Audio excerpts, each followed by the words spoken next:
Now he's the king of the jungle who stole the nation's heart last year. But did you know Harry Redknapp almost ended up on the Strictly dance floor?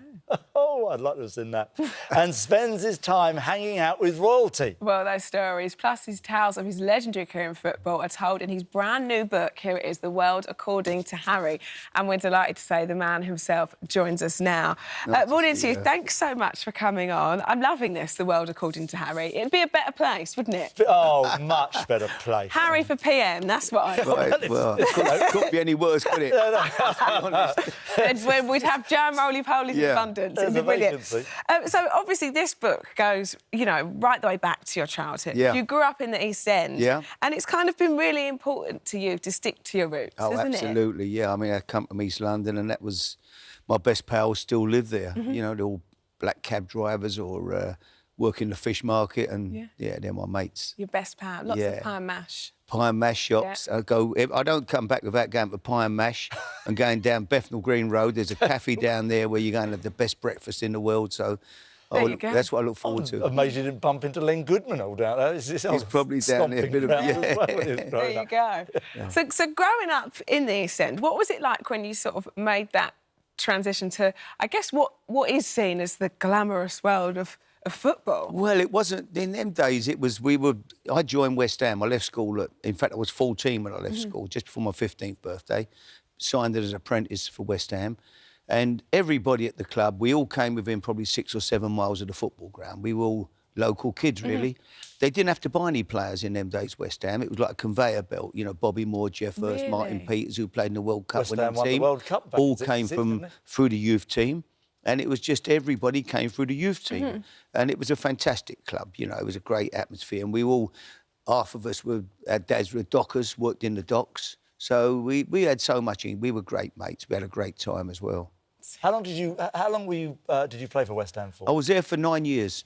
Until 9 years, you know, and loved every minute of it.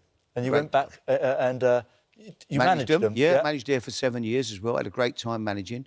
Had some great young players come through the youth team when I was there again.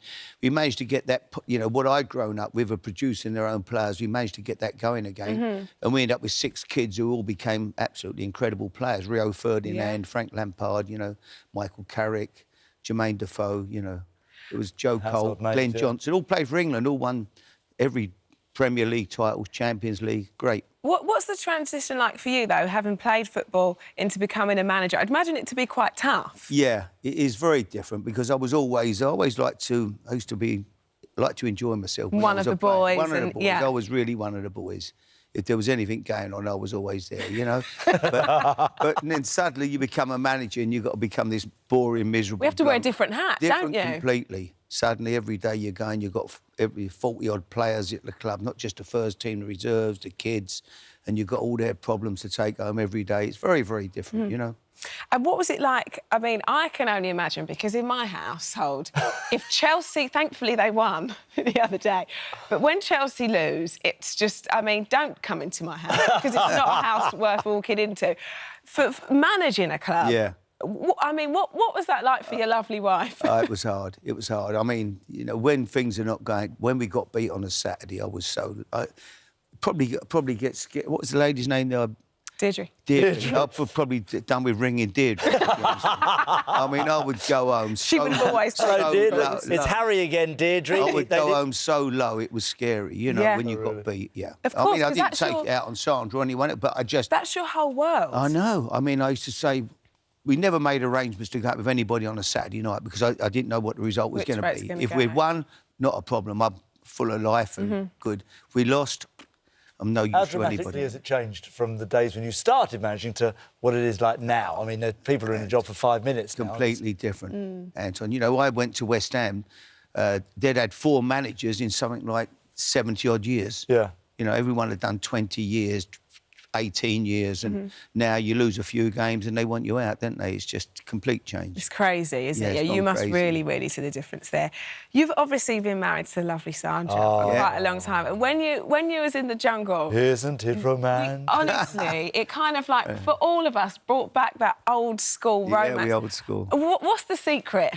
I don't know. I just met Sandra and that was it. I'm really that tight. I'm old school, you know, but no, she's just my life. basically. There was that wonderful moment in the jungle where the partners came in. Don't start me off. Don't start me come off. on. I'll... And it was just the loveliest, lovely, and the whole. I think everybody at home went melted. Yeah, of course. Well, she'd had sepsis, to be honest, before, and she was not very well, and I didn't, so I wasn't going to go in and do the programme. I said, no way I'm going. She'd been so ill. If she's not well, I'm not going anywhere. But she recovered. But I said, look, if she's got a problem, if Sandra's not well, I'm out of here straight away. Yeah. Someone's got to come and say, said, Harry, we'll let you know. We'll get you out of there if anything goes wrong. So when they called me to the BT, go and speak, someone said to me, you've got to leave immediately. There's a producer waiting to meet you. Go down the stairs. I went, what's wrong? What am I doing? What's happened? They said, we can't say. You've got to meet the producer. I said, can I go back into camp, get my water bottle, and am I doing a trial? He said, no, you got to meet the producer. Oh, so your mind, you thought it was So I'm walking serious. down and I thought, oh, my God, what's happened? I thought something was wrong. So when I see Sandra, and she was good, that's what done me up. Oh, my goodness. Beautiful. It was, honestly, it's the best clip ever. Moment, it really, really is. How was that experience for you? Because we just fell in love with you. And why didn't you come on the show? Why didn't you come and have a dance? What's the matter with you? Wearing a vest in a jungle. And I couldn't dance to start with. I've got 2 left feet when it comes to dancing.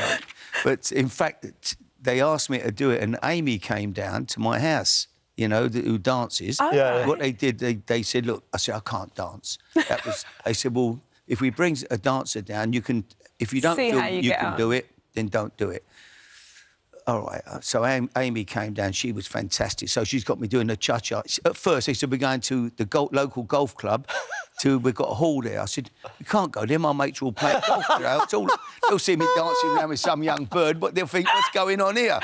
So that was cancelled. So we end up doing it round the kitchen, the cha-cha-cha. The cha-cha-cha and round the kitchen. I trod on her toes a few times, and I think she thought, no, he can't dance. So that's it. That was decided. You should go in the jungle. I'll be honest, it wasn't saying I wasn't mad about it. No, you didn't fall in love with it. So what's next for you, Harry? Oh, I don't know. Busiest man in the world. I want to be unbusy, really. That was my aim. When I was in the jungle, I thought, when I get out of here, I'm going to have golf lessons, get my golf handicap down, play every day. I love playing golf. I'm not very good. I've never played since I played a couple of times since I've been out. Every day I'm somewhere doing something different, There you go. Well, listen, we won't keep you any longer. Chat to you all day. We've got a dessert Oh, for no, you. and this is good. There you go. Look, tuck in. You help yourself. This is proper. Eat Custard. Eat that, and then you can get off to golf. Proper golf. There you go. Proper Brilliant. custard. Thank you so much. So the book, The World According to Harry, is out now. Thanks very much, Thank you. Harry.